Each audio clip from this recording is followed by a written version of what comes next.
Good evening, everybody.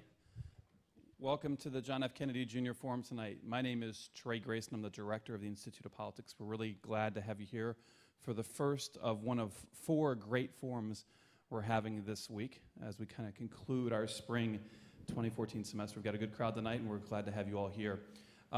Tonight's forum on the Tea Party and MoveOn.org is going to be moderated by Archon Fung.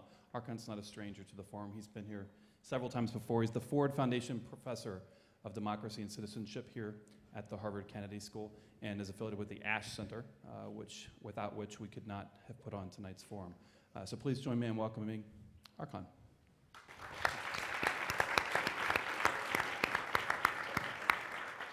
Thank you very much, and thanks everyone for joining us tonight at the very tail end of our Harvard semester here.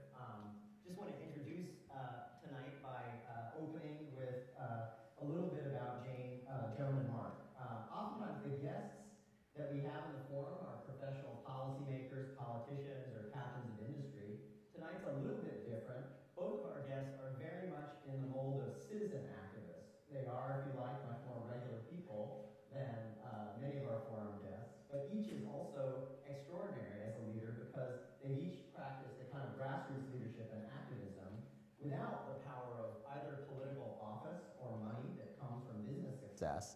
And what they've done ended up mobilizing millions of other Americans, Joan from the political left and Mark from the political right.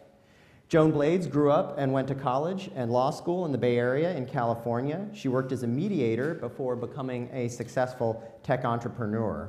Her life in politics began, many of you will recall the days of the Clinton-Lewinsky scandal in 1998.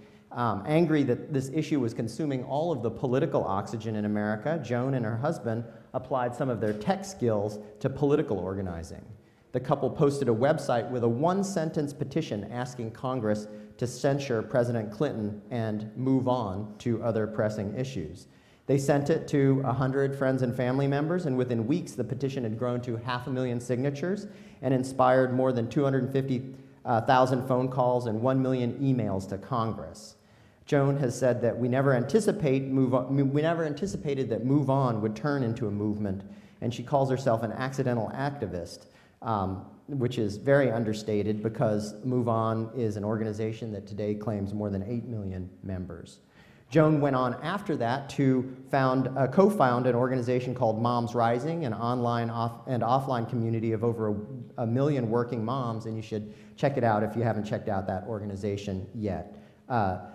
Ms. Magazine named Joan one of the Women of the Year in 2003, and she has been called the mother of cyberspace mobilization and the Joan of Arc of high tech. Mark Meckler grew up and attended college also in California, in Southern California. Over the course of his career, he's practiced internet law and has started several businesses. He's kind of a serial entrepreneur.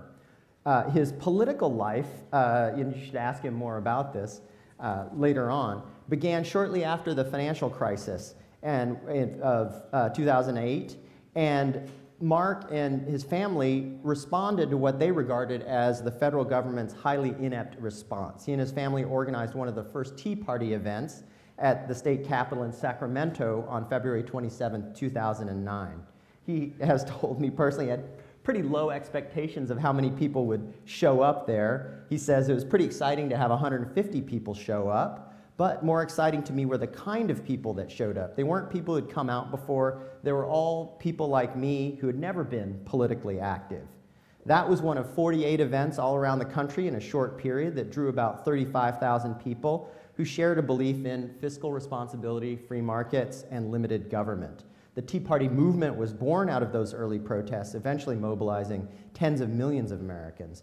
Mark went on to serve as national coordinator for the Tea Party Patriots, which is the largest Tea Party organization in the nation. And then in 2012, he founded a different organization called Citizens for Self-Governance, which is focused on expanding and assisting a nonpartisan self-governance movement. It would be wrong, however, to think that Mark's main allies are powerful conservative politicians and his main adversaries are in the Democratic Party. He has said that politicians have used issues to divide us for decades, social issues, race issues, class issues. They've used partisanship to divide the people, because when they divide the people, they maintain their own power, and that is one of Mark's passions. Maybe his driving political passion is addressing that problem. Despite their obvious political inclinations, differences in their political inclinations, Joan and Mark have a remarkable list of things in common. Both are from California. Both are serial entrepreneurs and started companies with their spouses. Joan and her husband, I think many people in this room are too young to remember this, but Joan and her husband founded Berkeley Systems, which is best known for the flying toasters screensaver that many of us in an earlier internet generation used and loved. Mark and his wife opened a cafe. Neither was politically engaged until launching rather recent in political time notable efforts to engage others in a very popular way. Both believe in the wisdom and power of individuals, both talk about serving their grassroots memberships, and both are inclined to bring people together rather than dividing them. Out of these commonalities, Joan co-founded the Living Room Conversations organization, and Mark is a champion of that organization. Living Room Conversations is an effort to build respectful discourse across ideological, cultural, and party lines. Living Room Conversations is based on 6 basic rules of discourse, which maybe we could observe tonight. The first is be curious and open to learning. Second is show respect and suspend judgment. The third is look for common ground. The fourth is be authentic and welcome that from others. The fifth is be purposeful and to the point, difficult in a university environment. And sixth is own and guide the conversation. So maybe I'll start off with a question about how you went from your very different political orientations to trying to talk across some of these ideological and party lines. Both of you started organizations with very strong points of view, the Tea Party Patriots on one hand and MoveOn on the left, yet you're now working together trying to get people to talk about across those political lines. Joan, what happened? Was there a moment for you when you said that the ideological divisions and discourse has gone too far, and what got you to change? Actually, that was 6 months into the impeachment scandal. That we were going, wait a minute, we've obsessed with the scandal when in theory our government and media had other things that might be important to report upon. And so the one-sentence petition to censure the president and move on to pressing issues facing the nation was actually a petition that gathered thousands and thousands of Republican signatures, as well as Democrats, independents, Green Party. You could love Bill Clinton or really dislike Bill Clinton and still sign that petition to censure and move on. So it started with a very unifying statement, and I believe that was one of the reasons it spread in what we describe as a viral manner. And that's when I started learning about politics. Interesting. And it was only after the election, where we got lots of people out to vote for the first time and engage for the first time, when 2 weeks later, there was a vote to impeach, when impeachment was unpopular, and good citizenship is participating and then trying to get people elected that reflect your values. And as soon as you get involved in elections, that is an adversarial process. So that's kind of the way it got to. So from the very beginning, even though, so your motivations for MoveOn maybe differ a little bit from what MoveOn became later on, at least at the outset. Well, you know, I'm a mediator by origin and inclination, and mediation is about empowering people to make their own decisions. And so listening to the MoveOn members and helping them be more effective feels very right. Where I really find the most excitement is, you know, finding common ground in places to work together. That's great. And Mark, for you, was there a moment sometime, you know, after the initial protests in 2009 and the rise, this meteoric rise of the Tea Party, when you said, wait a minute, there's something missing here? You know, I think like Joan, I've always had that inclination. I live in a fairly unique place up in the Sierras in Northern California. 2 cities side by side, 2 small towns, Grass Valley and Nevada City. And Nevada City is literally like an old hippie town. And Grass Valley is an old mining and ranching town. And so you've got this very diverse ideological population mixing together. Our cafe you mentioned in Nevada City is this very sort of counterculture bohemian cafe, and you got a redneck like me running the place. And so that was just kind of my environment. So for me, there was never a partisan hatred, because the people who came in my cafe were, you know, kids with mohawks and facial piercings, and the artists in town, and we had art shows and poetry readings, right? So that was part of my culture, but I also loved the ranchers and the miners and the construction workers. So for me, the idea that people have to hate each other over politics, or that because somebody believes something different from you politically, they're bad, I just never bought into that. And then when I started to go to Washington, D.C. for the first time, I saw that there was an entire political industry built around that hatred. You know, it's the profitable politics of hate, I call it. I saw it in D.C., and I saw it in the media. You know, when I would go be on television, what they want more than anything on television is for you to, you know, the veins to pop out and you to yell at the person across the table from you. From their perspective, that's good TV. I don't think it's good citizenship. That's really interesting. So this kind of follows up a little bit the next question on the kind of Washington industry of politics. And one thing that both of you had very, very strong reactions to recent political events, the Clinton-Lewinsky scandal, government response to the financial crisis and the economic meltdown. When many Americans get upset or have political interests, they go to kind of more regular channels. They will call their politicians, maybe say something to the political party, maybe go to media. Each of you took a very different route. You went in very different ways straight to the people, bypassing the ordinary political channels and mechanisms and organizations. And we're the Harvard Kennedy School. Much of what we do is oriented to train people to be in those organizations that you chose to short circuit, right? So why go straight to the people? And Mark, when we've talked and in some of your writings, you said that you're really passionate about the question of who decides. And right now you feel like they decide. You'd like it more if over more decisions we decided. What might that look like? And why did you short circuit the main organization? It seems to me, looking at our political system today, there's an underlying premise, whatever subject we're debating at the national level, and the premise is that it should be a national level debate. And I think that's very disrespectful of the American people, because we have the great strength of America is its diversity. We have an incredible diversity at the individual level, at the community level, at the state level. And that means that generally speaking, one size fits all is not ever going to be the best solution. I think people should decide for themselves in their own localities.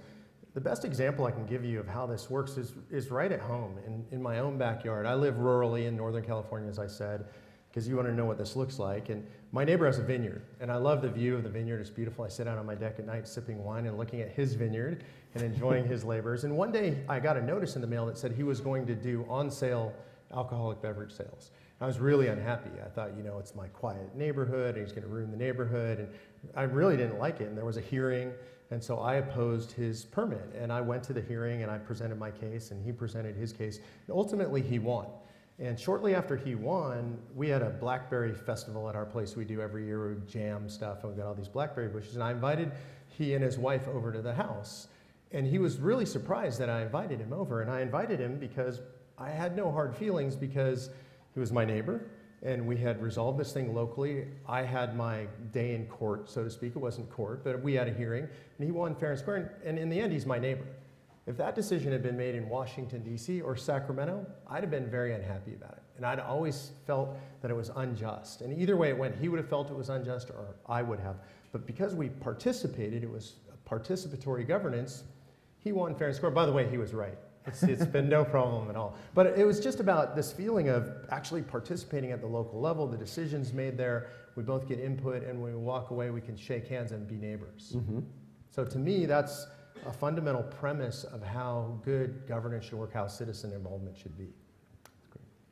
Joan, what about you? Why did you feel like you needed to go directly to the people in the form of a petition rather than through some more conventional political method or organization? I actually can't think of any conventional organization that was dealing with that in an effective way. Mm-hmm. In fact, one of the things we've described is we stepped into a vacuum of leadership at that time. Who was saying something sensible? Censure and move on, get back. It was actually a business person's plea for their opportunity costs to being focused. And as a mediator, I saw the country becoming increasingly polarized. And yeah, I think we do have a need to make it possible for people to engage in politics in a way that is meaningful to them. Mm-hmm. And that's at local, state, and national levels. Right. And the more we can do that in an effective way, the better, because right now I am very concerned that corporate voices are much more effective than citizen voices. Very good. So let's move on to some of those issues. So a lot of people, maybe a bunch of people in this audience might say living room conversations, it's a good idea, the principles of discourse, that's fine, but on the really important issues, left and right, we just disagree. And we're just going to have to agree to disagree and fight it out, right? That's what a lot of people say. What kinds of issues have you guys found surprising agreement on? On the big issues that divide left and right, which I think are just about all of them now if you look at Congress, right? I think, first of all, your initial premise, I think, is correct. There are issues where we just have to agree to disagree, and we'll go back to our corners and lace up the gloves and fight it out. That's what our political system is set up for. But there are a lot of other issues where that's not the case. So I think one of the fundamental ones Joan and I found early on is the idea of crony capitalism. This intersection of big business and big government is not healthy for the citizenry of this country, except for maybe those that are personally benefiting financially from it. And you can sit down in a room of people as partisan as you want, and when you talk about crony capitalism, there's very little daylight between their positions. And so DC is not going to address that, because that's a very profitable situation for them. We think it's broken, they think it works perfectly. So it's going to be up to people like Joan and I and everybody here and all the citizens to figure out how to address those kinds of problems. Mm-hmm. And Joan? Well, that was the first time I met Mark, as I invited him to my house to have a conversation about crony capitalism with two of his friends. Living room conversation structure is two friends, each invite two friends. So it's a very small, intimate conversation. And I admit, I was dusting for a week ahead of time to make sure, I was anxious. I brought baked goods. I was very harmless. Jams. Really good coffee cake. Mark's wife makes great coffee cake. So, but what we discovered when we sat down together, much to my relief, was I really like Mark. And I really liked his friends. And when we talked about these issues of crony capitalism, we found there was a huge amount of agreement on the issues of criminal justice. Too many people in prison. War on drugs is a failure. We've got to use evidence-based practices for dealing with people that are in the criminal justice. And in the last year, I've been investigating that, and it's true. And it goes, I can't find much dispute about that. And yet we have a prison industrial complex coupled with prison guard unions that are causing nothing to change. And so my question is, now that I've discovered this, can we, as citizens on left and right together, make that change happen? And I haven't got the answer yet, but I think it's time to really dig in and see what we can do together. Mm-hmm. But that's just one. I agree. That's a fundamental area of agreement.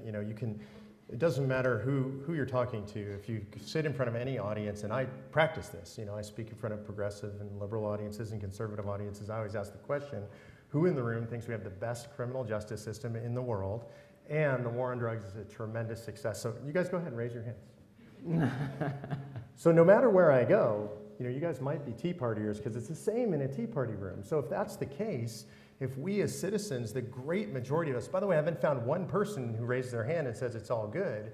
So if we all feel that way, then why do we have the status quo, and why have we had it for so long? Because somebody's profiting from that, because the system as set up is working for somebody, just not the average citizen. That's really good.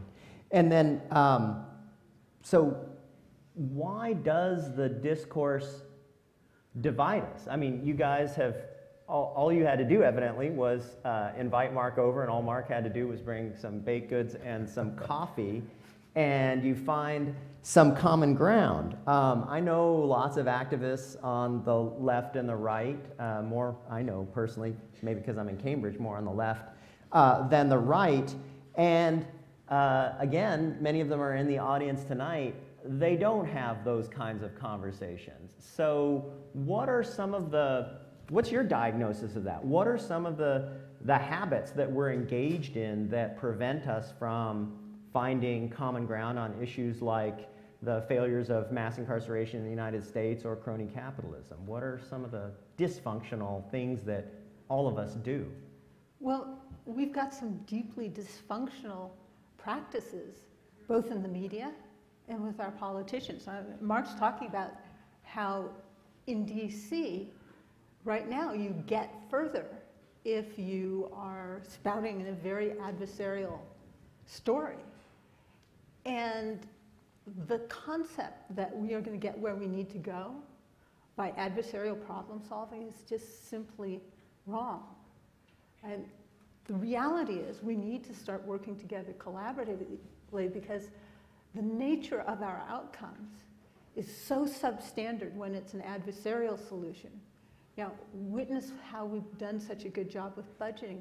And even with healthcare, it could be so much better if we were collaborating. You can hope, I believe, that working with people that have different viewpoints than I do, that I don't agree with, will have a better solution ultimately by really listening to each other. Then we'll do really well. But as long as it's set up as a fight, we're going to have solutions that are so far less effective than what we need that it's going to undermine us. Mm-hmm. Well, and those habits are modeled for us. I mean, if you turn on the TV, depending on which side of the media you consume, you see people calling people on the other side names and challenging their intelligence and challenging their integrity. And that's just the standard operating procedure. So you see politicians doing this to each other. You see media figures doing this to each other. So our society from the top down is modeling this behavior for us. So it's, I think it's natural that people, they come at it that way. So they sit down with somebody and it's immediate confrontation. And so part of it is just breaking that habit and realizing the person sitting across from you is a person. Most likely they're a person of good faith. And so that you can have a good faith discussion with somebody. And part of that, I think, is watching our own language and being careful about how we say things and not being inflammatory. Because we watch all this media and consume all this politics, I think we have a tendency to just regurgitate what we hear, not realizing that it's inflammatory to somebody who holds a different perspective. Mm-hmm. And so who's responsible? So there's a couple of different views about this, right? Some people will blame Congress and politicians and say that it's the leadership that is polarizing with the rhetoric, and it's in the advantage of particular politicians to draw people into corners, right? But then a bunch of the public opinion research shows that America is polarized as well, that it's not them, it is us, and we're in our different corners, right? And that public opinion itself is responsible. And it's public opinion, actually, that's making Congress more polarized because we're voting for more extreme folks, right? So whose fault is it? Is it them or is it us? We're all responsible. Yeah, we can't divide that up. And it's really, yeah, the living room conversations are one opportunity to try and do it differently. But I really have to be listening to Mark. I've learned so much doing conversations with Mark and others that have very different viewpoints than I do. After our conversation about crony capitalism, I realized we're having pitched battles all around this country on the issue of fracking. And they're based on power and money. And I could not sit down and have a living room conversation with Mark and his friends, because if I believed what Mark believes, I'd think it was great. I now understand what he believes. Right. And if he believed what I believe, he'd think it's a disaster. And I'm not an expert on fracking. I'm trusting my trusted experts. So we're living in these parallel narratives. And that's deadly for democracy. So the place where I have the greatest belief and trust is in citizens, because when I meet them, they're caring, they're smart, they can do great things. And living room conversations, it's very granular. But once we have that relationship, I hear him and his friends in a completely different way, and I want all of us to feel like we're moving forward in a way that's going to be satisfactory. That's good.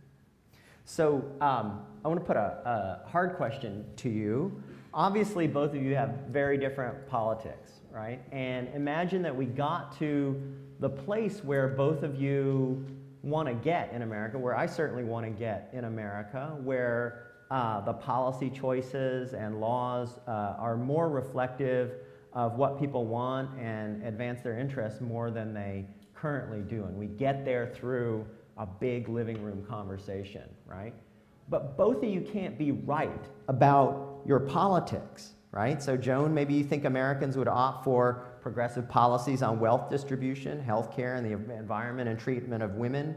Mark, maybe you think people would choose less federal government, maybe more local and some state government, fewer regulations on the environment and social life, a freer market. You can't both be right? Americans are going to go one way or another. So where do you stand at the end of the day, at the end of that big living room conversation? What if America chooses a set of policies and laws that is just one that is not yours, one that you're really opposed to on healthcare, on the environment, on regulation? I'm good with that. I trust the, no, really, I trust the American people, honestly, as a whole, more than I trust myself.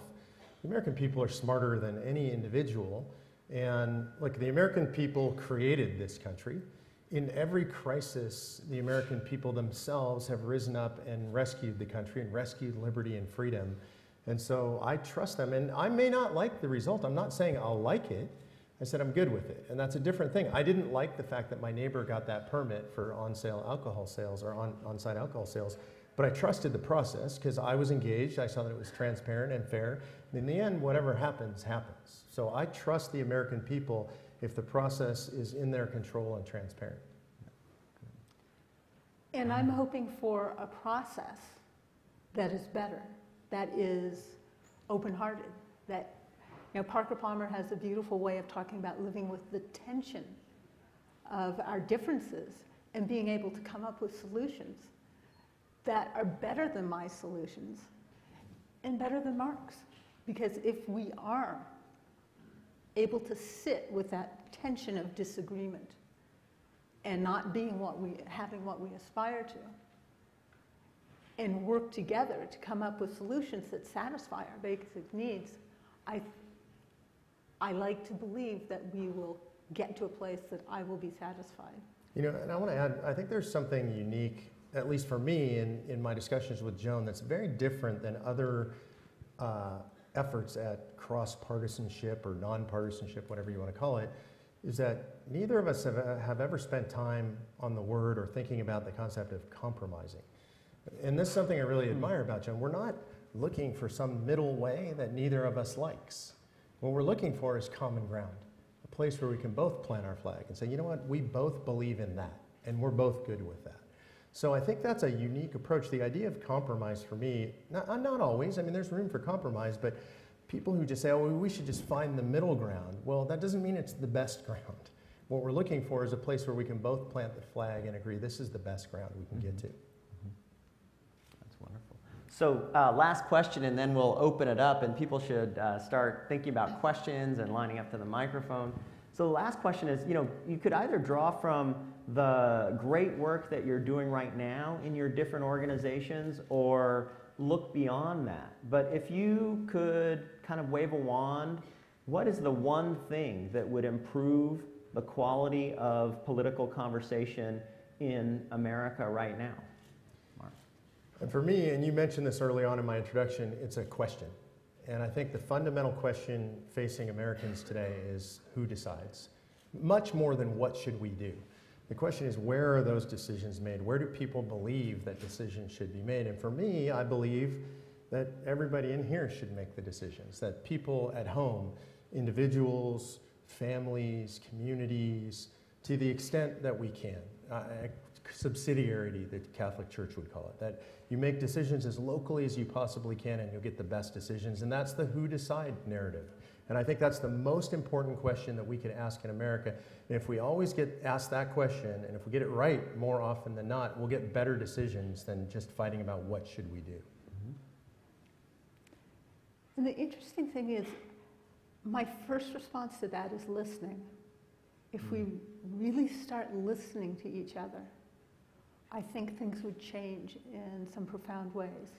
And that's the open-hearted listening. Because if I'm just trying to figure out, and it's very tempting to do that when I'm up on stage, what I'm going to say next and how I'm going to make my point while Mark's talking. I don't hear him. And then I don't come up with something that's better and going to satisfy us all. So really listening. Well, I guess the hopeful part of the conversation, the depressing part of the conversation is that we're very far from that kind of political process. And I read a public opinion poll recently that Congress is actually less popular than cockroaches and having an open wound, right? But the hopeful part of that conversation is there's a lot of room to create, and so that's what you guys are doing, which is fantastic. All right, so I was told, right, the forum questions, it's important to emphasize that when you ask a question, please identify yourself. One question per customer, so keep it concise. And then a question always ends with a question mark, so keep that in mind. Yeah, so please identify yourself. Thank you so much for being here. Both of you being here actually gives me a lot of hope. My name is Dev Zaveri. I'm a student here at the Kennedy School. I'm also from California, like the two of you, and I at least have found some hope in the Citizens Redistricting Commission, where the citizens set the boundaries for state and federal office. I'm wondering if I'm being naive or if that is a ray of hope in the future. Thank you. So do you guys know about the citizens? Yeah. I think it's a start. I mean, it does give me hope. I'd rather have citizens in charge of the process than politicians. Although, interestingly, if you study... So the Citizens Redistricting Commission, for people who aren't in California, redrawing districting lines is a big problem in the United States because oftentimes they're drawn by sitting politicians, and whether they're Democrats or Republicans, right, their main interest is in drawing lines that keep them in office, which is not the same as our interest in voters. And California recently created a Citizens Redistricting Commission in which anyone could apply, and 30,000 people applied, including a student in my ethics class from the Kennedy School. He didn't get in. But then the commission was empaneled, and they developed a set of maps for what the districts looked like in California over a very long period. Right? These are ordinary citizens. Any one of you could apply. You don't have to be a mathematician or a political scientist. And the maps that they drew got very, very good reviews from all of the good government groups, like League of Women Voters, et cetera. But so the main idea is shifting the power over drawing lines, district lines on a map from sitting politicians to ordinary citizens. That's what the and we had redistricting about commission is. 26% of our congressional seats or all seats changed hands in the last election, where prior to that only one had in 10 years. Right. So, I mean, to me, that keeps perfectly with my theme of who decides. So in that case, we said the citizens should decide, and it worked out better. So I think it does give you hope, and it gives a model for more things that should be turned over to the citizens. Good. Next question, gentlemen. I want to thank all three of you for bringing this sanity into the room and modeling it, and the Ash Center for organizing it. I now want to see this happening with the people in Congress. So I was wondering, have you tried, have you given thought to, can we look forward to hearing that you will each bring 2 Congresspeople friends and 2 Congresspeople friends with both of you in the room to model it? And it might be a stretch to say that I have friends in Congress. Friends of friends of friends, what do we call it? 6 degrees of separation, right? I won't accept that as a limitation. Because they need it. And no matter how many of us begin to participate in these kinds of conversations, we're still left waiting when we leave the room today to see it happening where the decisions need to be made, where the gridlock is, where the dysfunction is really causing us a lot of pain and danger. That's a great idea.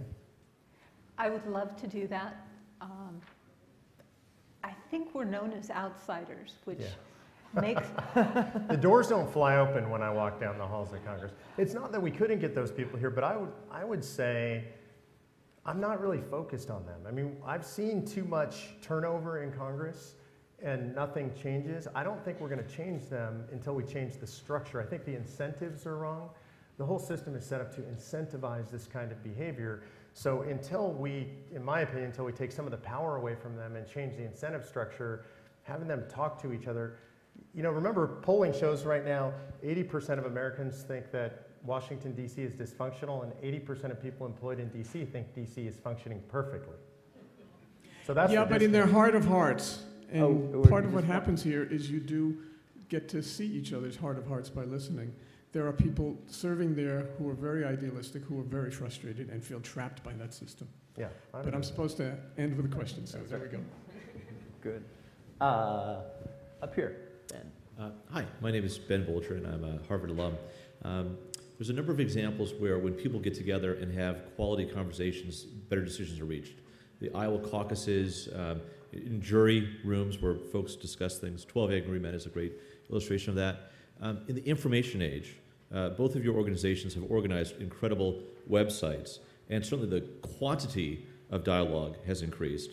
But I'm wondering if you could reflect a little more on the quality of dialogue that leads to more deliberative type of decisions.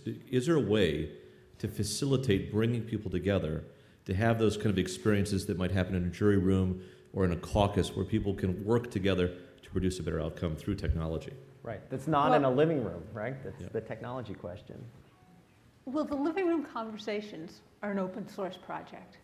So we've got this concept, we put our best practices up there, and people are already messing around with it. And my feeling at this point is we really do need that in-person connection.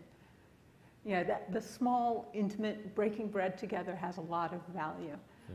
On the other hand, there are a lot of people very anxious about having a conversation with someone with a different viewpoint because they've seen such negative behaviors modeled. I have a friend that said, yeah, I really want to do this. And he really did. And then he started thinking about it. But I wouldn't want to do it with my neighbor because what if it didn't go well? And well, I shouldn't do it with my colleagues. And so it became an obstacle. Well, it turns out another friend said, you know, I have Facebook friends. And she got together with high school friends, a Tea Party leader, in fact, because I live in Berkeley, not just the Bay Area. Not a lot of Tea Party leaders there. Not a lot. And they had a wonderful conversation, and it was with, you know, the class from before. So there are ways that I think the technology complements the in-person, but I think with this, the degree of discomfort we have today, and we're talking the early adopters right now, I'm thinking it probably needs to be in person. But I'm happy to have someone show me that, now we can do it like this too, and it'll be awesome. I would agree with Joan. You know, the inherent anonymity of the internet causes people to behave poorly. And so one of the things that made the Tea Party so successful, that really hasn't been written about much, is I always refer to the Tea Party as social networking 2.0, and it went backwards. In other words, we got together online first, and all of us started to find each other online. What made the Tea Party work was then we all got together in our communities. We met each other. We made tons of friends and built permanent relationships. And it's that web of personal connection that really makes I think gives the citizens power. Hi, my name is Max. I'm a freshman at the college. I want to ask a question about what you were saying earlier about crony capitalism. Sure. And Mr. Meckler, I think I'm quoting you here. You said that you trust the American people if the process is in their control. But there are obviously a lot of institutional problems that essentially make it so that the process is not in their control, or not nearly as much as it should be and as it has been in the past. And in particular, that relates to issues relating to, you know, campaign finance that either directly or indirectly more or less lead to some forms of corruption. And those forms of corruption ultimately end up in activist institutions like your own on both the left and the right. The Koch brothers are major funders, for example, of the Tea Party, as well as of the Republican Party. So I don't personally see how these kind of major institutional challenges can be solved by something like living room conversations. So my question would be, what do you see as the strategy, as an actual strategy, to remove what economists might refer to as rent-seeking, out of politics, so that there is, in fact, a more equitable distribution of voices or of power among the American people. So a couple of underlying premises I have to address, a couple of inaccuracies. You say the Kochs are major funders of the Tea Party. Well, as a guy who founded and led the largest national Tea Party organization in the nation, 3,200 chapters, 23 million members, we never saw a dime of Koch money. It was a grassroots organization. To be fair, Koch is a funder of Americans for Prosperity, which, you know, most Tea Partiers felt it's not a grassroots Tea Party organization. It was part of the establishment. It's based in Washington, D.C. So I just wanted to correct that underlying premise. I agree with you about the structural impediments. And that's really specifically what Joan and I are working on. For me personally, I think the way you fix the structural impediments is through an Article 5 amending convention for proposing amendments to the Constitution. I think this is really important, that people need to speak on the structure of governance. The founders understood that the Constitution wasn't always going to be perfect. They didn't think it was perfect when they did it, and they said that the people who came after needed a way to speak to the structure again at some point in history. I think we're at that point in history that we need to speak to the structure of governance. So I think that's a fundamental reform that needs to take place. There are people on the left who feel the same way for different reasons. You know, Larry Lessig at Harvard Law believes in an Article 5, and I just met with Larry before this. I'm a big fan of Article 5 for totally different reasons, by the way. Him, campaign finance, and me, size and scope of governance. That's very good. My name's Tyler Creighton. I work at Common Cause Massachusetts here in Boston. And my question actually was also related to campaign finance. My organization works on that. And you know, I see the mutual consensus around crony capitalism, and for me, it always comes back to campaign finance. And I guess I always thought or figured there'd be more consensus on that as being a solution. So this is mainly directed at Mark on, do you think that's a solution? And if not, why? No is my short answer, and the reason why is because money has always played a role in politics. You can try to drive it out of view, and then it will just go underground and play a role in politics. And I also don't think it gets at the root causes. I do believe it plays a role, and Larry and I talk about this a lot, Larry Lessig and I think it plays a role, definitely. But the real issue is, why do people spend so much money on politics? Why is it that corporations try to influence politics? Why is it that these big interest groups try to influence politics? There's a very rational reason. You know, I believe in the rational actor theory, right, of society. And the reason is, government has such immense influence over every aspect of our lives. So much money can be moved with the stroke of a pen that is a rational investment for business people to invest in influencing the system. And I believe if we shrink the system down and we remove the influence of government over business and society in general, there's a lot less rational incentive to make big financial investments in the process. So there's actually a piece of political science that argues that companies and interest groups underinvest in influencing the political process because the return on their investment, they should be more corrupt because they get much more back. It's the greatest return on investment of anything that a company can do. If you can afford to invest in lobbying, your return on investment is generally greater than any other investment a company could make. So I think that's what's broken, is if government didn't have all that influence, it wouldn't be worth investing that money. Public Conversations Project. I see. I have to put it in my mouth. The Public Conversations Project, and I've been looking forward to this. I've heard about your road show for some time, and being in the presence of what to me is one of the most hopeful things going on out there, I've been reminded of another one that I'm involved with, which is another source of great hope to me, which is No Labels. I don't think many people here know that right now there are about 90 members of Congress who have become active in something called the Problem Solvers outgrowth of No Labels. They're meeting together frequently, informally. They've already filed some bipartisan legislation, and they're working on a strategy statement for the whole country. Now, what I'm thinking as I listen to you is, what if living room conversations were held strategically in the districts of those people who've stepped out of the polarization as usual, who've taken a risk in becoming involved? What if there was some way to spread the model of what you're doing and your resources into their district? I mean, I think there is a way of the micro and the macro coming together, and I wonder what you thought of that idea. Well, fundamentally, with living room conversations, they're structured to be completely accessible so that if there is an organization or an individual that wants to use them to talk about any given issue, they can have, as many conversations. The dream is to have hundreds of conversations about different issues and create this grassroots support for good leaders. So this would be one of the ideal outcomes.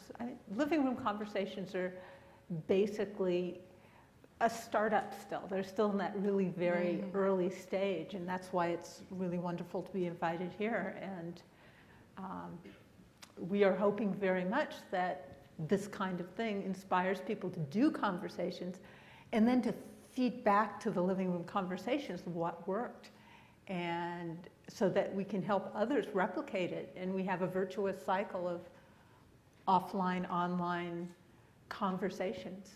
The virtuous cycle is a really important concept. One of the things that I'm privileged to do, because I know Joan and like Joan and have met lots of other people who consider themselves progressives, liberals, Democrats, whatever label you want to apply, is that I get to go back to people on the right, and when they say things like, all Democrats X, I can say, you have no idea what you're talking about. That's crazy. There are people like you, there's a diversity of opinion. You can't lump people into a single monolithic group, and vice versa. So I go speak at progressive organizations, and I can say, look, this is what the right looks like. It's, I took my hat off so you guys could see I don't have horns, right? The Tea Party's not scary. We're just regular people. And so what I want people to understand is on both sides, that's true. And it's really important that all of us individually take the responsibility to spread that. The idea that these are your fellow citizens, these are your neighbors, your coworkers, employers, employees, fellow churchgoers, whatever. They're not your enemies. That is the underlying premise of all of this. We have to start from that place. Up here. Is this on? Oh, yeah. Excuse me. Neither MoveOn nor the Tea Party have really issued any definitive platforms on foreign policy, but there have been some hints dropped, which leads me to wonder about the intriguing possibility, if it can come together, of a non-intervention coalition of the left and the right that could finally put an end to the bipartisan imperial aggression of Republicans and Democrats. Want to take that on? Do you have Well, for MoveOn is now, fully member petition driven. So MoveOn is just helping members send petition to MoveOn members, and that which is moving, we send to others. So, there's no one in charge at MoveOn that says, this is what we're working on this week. It's our members that say, this is what we're working on this week. So if that becomes something that is a priority for MoveOn members, if you wrote that petition and it worked, then that's what would happen. And the Tea Party's the same, and this is something that I think people really struggle with because it doesn't fit the paradigm, right? The model is that there's a person in an office sitting behind a big desk, and maybe they sit in the conference room and there's 6 or 7 people that all decide, okay, what do we do now? And what's the direction now? The Tea Party movement has never worked like that. It's citizens, and it's done by consensus. And I had people come to me when I was still national coordinator at Tea Party Patriots, and they'd have an idea, and they'd call me up or write me an email and say, you need to do this one thing, because that's the only thing that will save the nation. And if you don't do this, then you're wasting all your efforts. And I would always give the same response. I would say, every idea starts with a single patriot. It's up to you to spread that idea in the grassroots, and if we see it bubble up, like she's talking about with MoveOn, then we might take it on, but it's got to come up from the citizens, not down from somebody who's in charge. And I mean, it's really remarkable what you just said, right? Because you could think, well, these consensus organizations where it's totally flat, that's all right, but they'll be small, right? But the interesting thing is your organizations are not small. They're some of the biggest organizations on the political scene right now. And some people have looked at this, say it's because it's so flat, and it's not a guy in an office developing a strategy and telling everybody else what to do. It's that, you know, people like it. They got big because they feel like they have some ownership, and it's not one guy calling the shots and everybody else falling in line. It's just interesting to note that what you is a source of growth, not no, a I think smallness. you nailed it. So look, people want to feel like they have some say in things, and they don't. It's the funniest thing. I get political consultants or politicians telling me all the time, oh, you need to get the Tea Party to do X. You need them to support this or that person or this policy. And I just laugh, because if somebody says that, they just have no clue what's going on. Get it. No, they don't get it all. It's really hard to explain it to them. They'll glaze over and they're like, yeah, I know, but if you would just tell them to do X. That's a good way to get hung, by the way, if you try and tell the Tea Party they have to do something. I assume MoveOn membership is the same. If somebody said, you know, okay, now we're going to make all of you guys do this, there'd just be a rebellion. Well, nobody would do anything. Exactly. I mean, it really they would laugh at us. Is about, it's another kind of listening, right? Our job at MoveOn is to serve our members. And the better we listen, and that is something that's a priority for the whole MoveOn staff, is to listen well and help our members be as effective as they can be. You know, it's really interesting structurally. So, you know, I now run Citizens for Self-Governance. We're a grassroots organization. And I look at almost all the emails that come in. I can't read them all, but I try because I'm listening.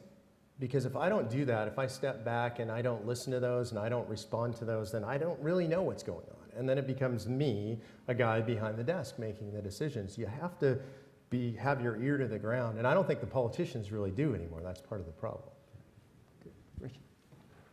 My name is Richa Mishra, and I'm a research fellow at the Ash Center. Thank you both for being here, and thank you for this conversation.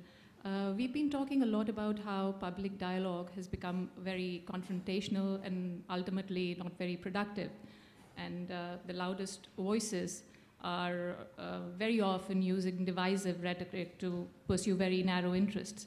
So living room conversation provides we the people a very good way to exercise our voice, unpack some of the issues that divide us, and to try and collaboratively arrive at some kind of mutually agreeable solutions. My question is, what is the next step? Where do we go from here, and how? When and if some solutions emerge from these kinds of conversations, how do we make sure that they bubble up and effect people-led and positive change in our communities, in our states, and indeed the nation? So what do you do about crony capitalism? What's the next step? Well, with the conversation we had, I actually have dug into the issue of criminal justice this year and come to an expanding understanding that we have very little air between us on what we think needs changing.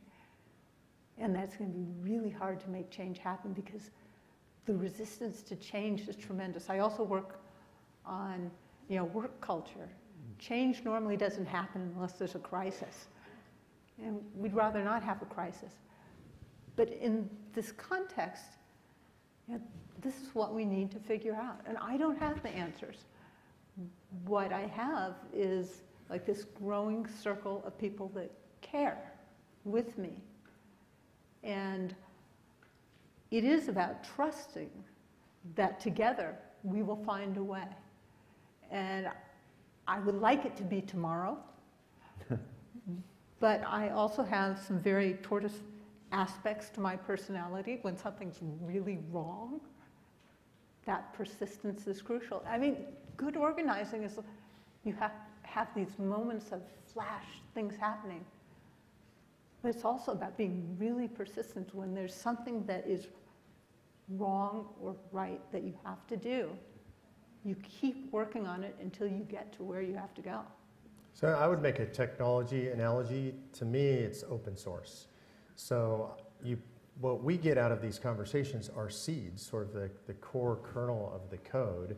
We've realized that the criminal justice system is broken. We realize both sides kind of see the same problems and some of the same solutions.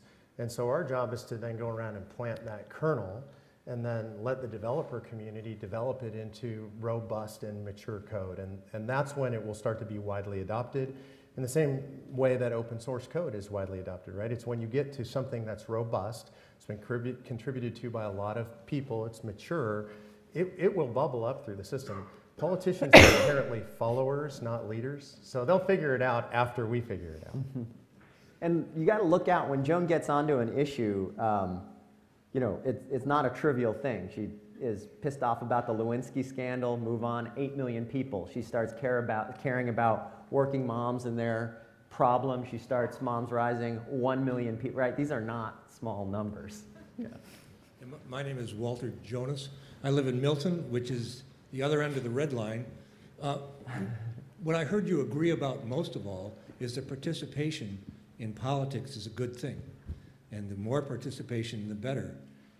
In Milton, town elections in Massachusetts are in about 2 weeks.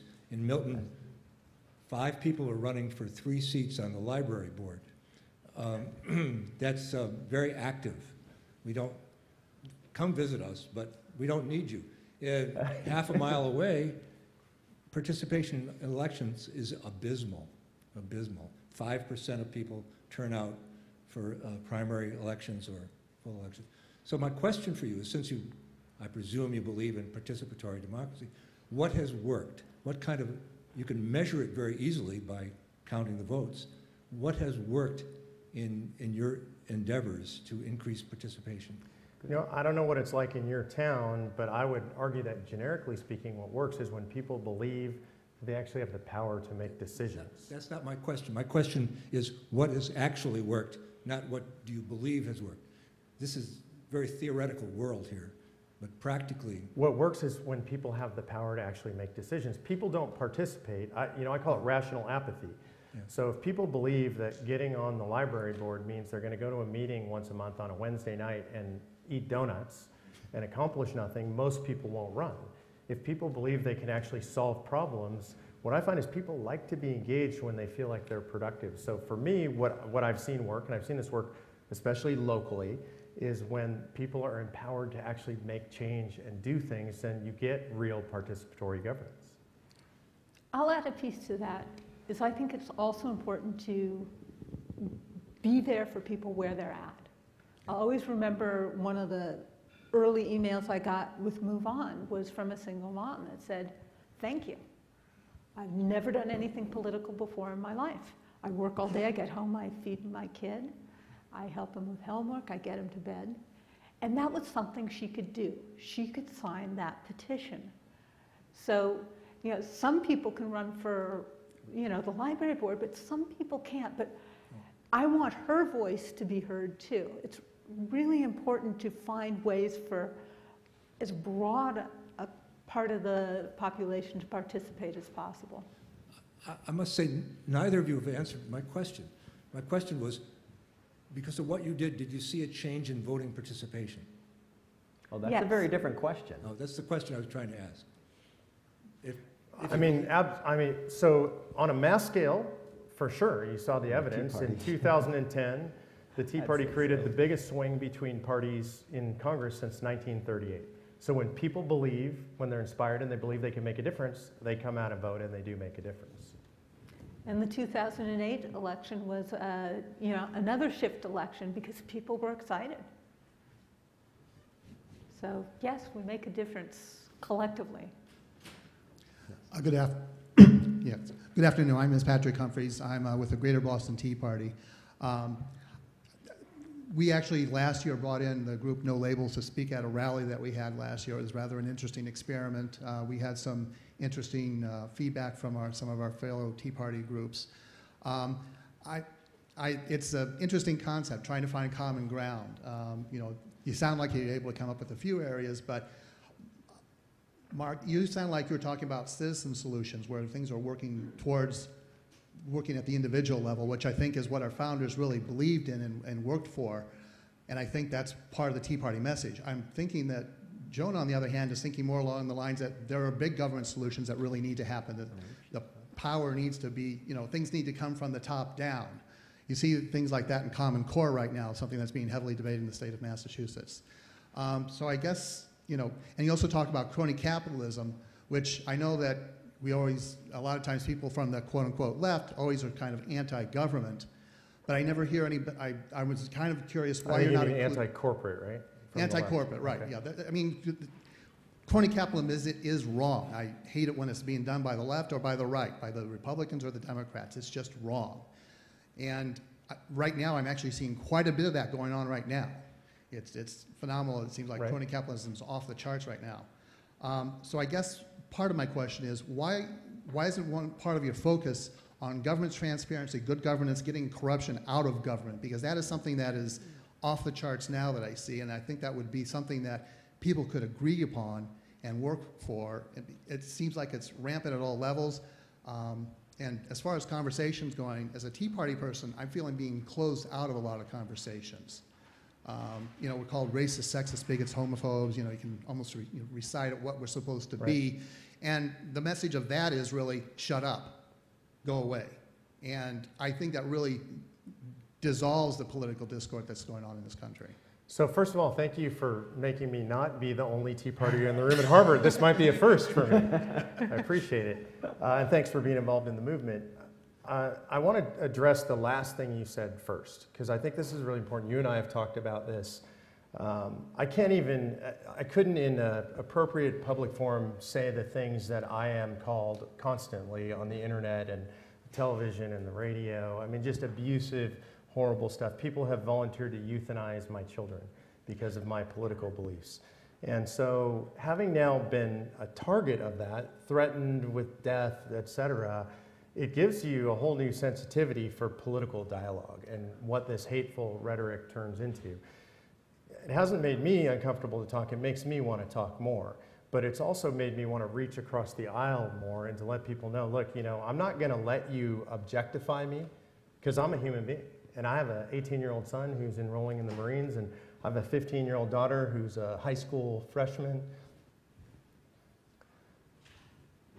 That humanity is the most important thing that we can give to each other. The idea that these are not your enemies. These are not people you should hate. These are not people you should objectify and vilify. Now, Joan and I have become good friends. She's a great mom. I know about her kids. I know she plays soccer. How do you hate somebody like that? You can't, and you shouldn't. If I just say, she's the founder of MoveOn.org, and I disagree with them politically, it's really easy to say, oh, she's a bad person. Joan's not a bad person. We disagree on politics, and we have to learn as a society to separate our disagreement on politics from our belief about other people as human beings. So that's just the first issue. On the transparency issue, look, I think, yeah, it's a given. We're all fans of transparency, right? And I think everybody, all of us citizens, when I say all, I'm talking about citizens, not people in power, in governing power, right? So citizens, and by the way, that's a left-right issue. The left doesn't really, in power, doesn't like transparency, nor does the right. And I can give you numerous examples.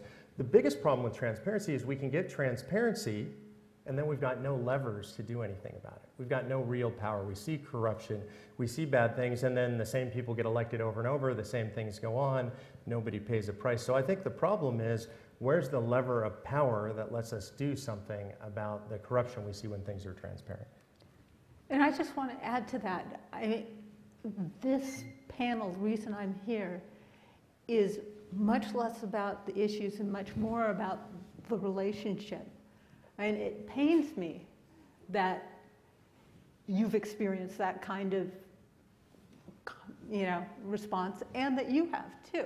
It's to say that we really need to have those relationships before we can start hearing each other the way we want to. And there are lots of things we disagree about. And living room conversations are only one in a really broad toolbox of opportunities to then go on and start to have, solutions put into the mix.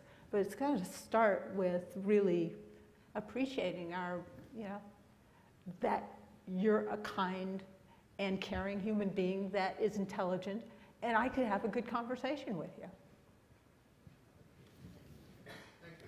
So we're almost at our closing. This is a university, so I wanted to convey a couple of reading suggestions. One, Joan pointed out to me a really interesting book by Parker Palmer called Healing the Heart of Democracy, which is about democracy at this level, person to person and listening. And I think probably almost all of the courses that are at the university and all of the lectures are not about democracy at this level. They're about institutions. They're about Congress, or maybe how organizations like MoveOn and the Tea Party are put together and how they advocate, but they're not about this. And this is an extremely important level. A few years ago, I was reading a book by a Chinese activist, a political thinker and scholar called Yu Qiping, and he wrote a very controversial essay called "Democracy is a Good Thing" about China. And he said that, well, you know, there's a lot of obstacles in China to getting to democracy, but one of them is that we, the Chinese, have forgotten how to have a meeting. And by that, I guess he meant kind of a Tocquevillian meeting where people figure out how to put together a library or run a school or settle a zoning dispute or whatever it is. And, you know, this conversation is extremely moving because in America, maybe one of our obstacles to democracy is we've forgotten how to talk to each other on this human level about public things that we care about. And so you have to have an organization to figure out how to have living room conversations, right? And that's kind of a tragedy that we've gotten to that place, but it's extremely hopeful that people as kind of gifted and capable as you are trying to help us out with that problem. So thank you very much. Thank you.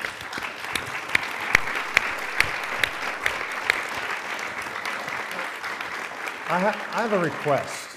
So we're here at an institution that arguably is the heart of influence in America.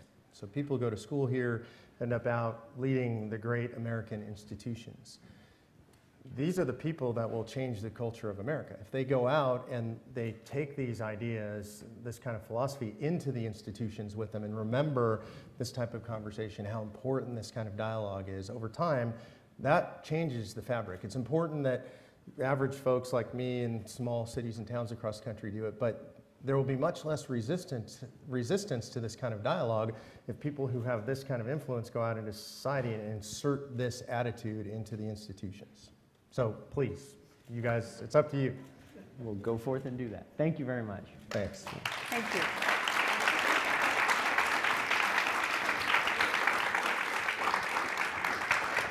Good.